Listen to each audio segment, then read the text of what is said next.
Welcome student. आज के इस वीडियो में here we have to read the laws of exponents for real numbers, यानी रियल नंबर्स में एक्सपोनेंट्स के लॉज को पढ़ना है।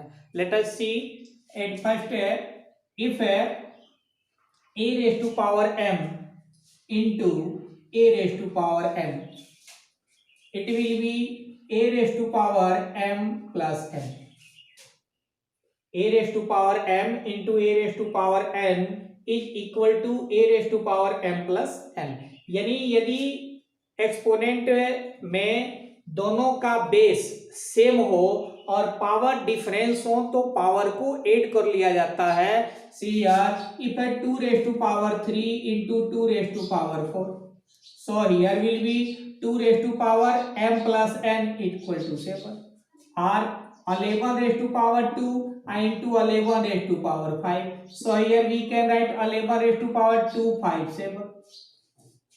Or if minus 7 by 3 raised to power 4 into minus 7 by 3 raised to power 5, then it will be equal to minus 7 raised to power 3 and power 5 4 and 5 equal to 9। यानी इस तरह से यदि बेस सेम है तो पावर मल्टीप्लाई करते समय power को ऐड कर लेते हैं। सिमिलरली सी द नेक्स्ट है if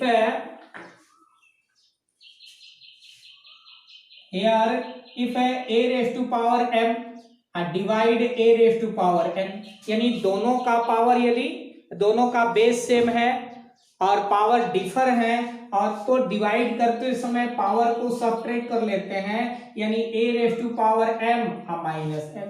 now see example if 11 raise to power 5 divide 11 raise to power 3, so here will be 11 raise to power 5 minus 3 equal to 2, और 7 by 5 raise to power 8 divide 7 by 5 raised to power 3, so here will be 7 by 5 raised to power 8 minus 3, it means 5।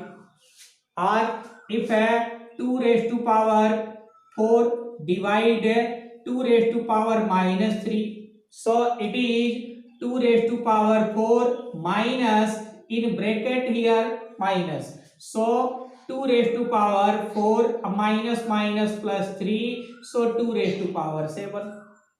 Now see the next if given that a raised to power m raised to power n, यानी किसी number पे यदि power पे power हो तो उस case में power को मल्टीप्लाई कर लेते हैं। It mean a raised to power m, it mean if 2 raised to power 3 raised to power 5, so here will be 2 raised to power 3 5 are 50। Similarly if 2 raised to power 3 I raised to power 1 by 3, then here will be 2 raised to power 3 into 1 by 3, 3 to 3 cancel, 2 raised to power 1 equal to 2। Similarly if a raised to power m or raised to power 1 by n, so it is a raised to power m into 1 by n equal to a raise to power m by n। इस तरह से यदि a raise to power m raise to power n हो तो a raise to power mn हो जाता है। Now see the next है if given that a raise to power m into a raise to b raise to power m, यानी दोनों का power same है और बेस डिफर हो तो उस केस में बेस को मल्टीप्लाई कर लेते हैं जहां पावर सेम रहता है। Now see if 2 raise to power 3 into 5 raise to power 3, यहां देखें दोनों का पावर सेम है तो ऐसे केस में या 2 इंटू 5 और दोनों का पावर जो है 3 होगा, यानी 2 5 या 10 रेज टू पावर 3। इस तरह से इस बेस पे हम अपना एक्सरसाइज स्टार्ट कर सकते हैं। Now we have to start our exercise 1.6। Now see if the question is given that 64 raised to power 1/2, so here on place, अब यहाँ पावर के अकॉर्डिंग जो है इसे जो है एक्सपोनेंट में चेंज करना है। यार पावर इज गिवन 1/2, यार डेनोमिनेटर 2, तो इसे भी 2 पावर के रूप में कन्वर्ट कर लें। 64 के प्लेस पे हम 8 रेज़ टू पावर 2 लिख सकते हैं, whole to power 1/2।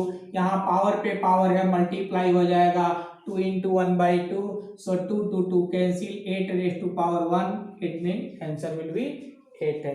Similarly, if the question is 125 raised to power 1/3, अब यहाँ पावर जो है 3 is given, so here we have to write 125 के प्लेस पे 5 raised to power 3 raised to power 1/3। फिर यहाँ पावर को पावर से मल्टीप्लाई कर लेना है, 5 raised to power 3 into 1/3, 3 to 3 cancel, 5 raised to power 1 equal to 5। इस तरह से दूसरे एग्जांपल्स को देखें। For example, if the question is given 9 raised to power 2/3, और sorry 9 raised to power 3/2। So अब देखें यहाँ पावर पे 3/2 है, यानी यहाँ डेनोमिनेटर में 2 है, तो 9 को रेज़ टू पावर 2 में कन्वर्ट कर लेंगे। Here we can write 3 raise to power 2, और इस पूरे का पावर हो गया 3/2। नाउ पावर पे पावर है, मल्टीप्लाई कर देना है, 3 raise to power 2 into 3/2। Here 2 to 2 cancel, 3 raise to power 3 equal to 27। इस तरह से कुछ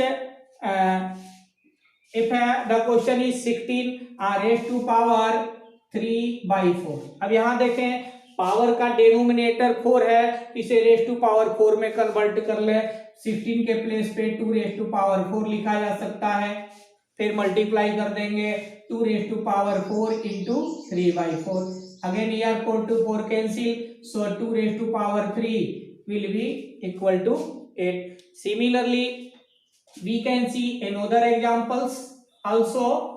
If the question is given as 2 raised to power, here in question number 3 the question is given 2 raised to power 2/3 into 2 raised to power 1/5, 2 raised to power 1/5।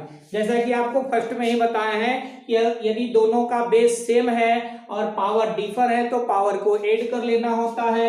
So here will B 2 raised to power 2/3 plus 1/5। अब यहाँ जो है 3 और 5 का LCM 15 हो गया। इसका sum find करने के लिए एलसीएम ले लेंगे। 3 5 jar 15, so 5 2 jar 10 and 5 3 jar 15, 3 1 jar 3, so 2 raised to power 13/15। Similarly, if the question is given 11 raised to power 1/2 by 11 raised to power 1/4, यहाँ डिवाइड करना है, पावर को जो है ऊपर ले जाके सब्ट्रैक्ट कर लेना है। So here 11 raise to power 1/2, या ऊपर गया -1/4। अब यहाँ सब्ट्रैक्ट करना है, तो यहाँ 2 और 4 इन दोनों का एलसीएम ले लेंगे। 2 और 4 का एलसीएम 4 हो गया, 2 2 जार 4, सो 2 1 जार 2, 4 1 जार 4 1, यानी 11 रेज़ टू पावर 1/4। Now see if the power is given as negative, so if here 2 raised to power -3 is given, then we can write here 1 raised to power 2/3, it means 2 power 3, it means 1/8।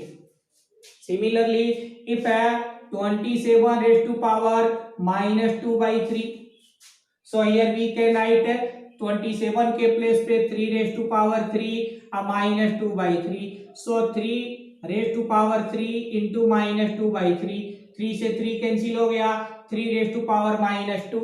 अब 3 raise to power -2 को हम 1/3 raise to power 2 लिख देंगे, it mean 1/9। इस तरह से जो है डिफरेंट क्वेश्चंस हो सकते हैं। इस तरह से now you can complete your exercise 1.6 next in next video।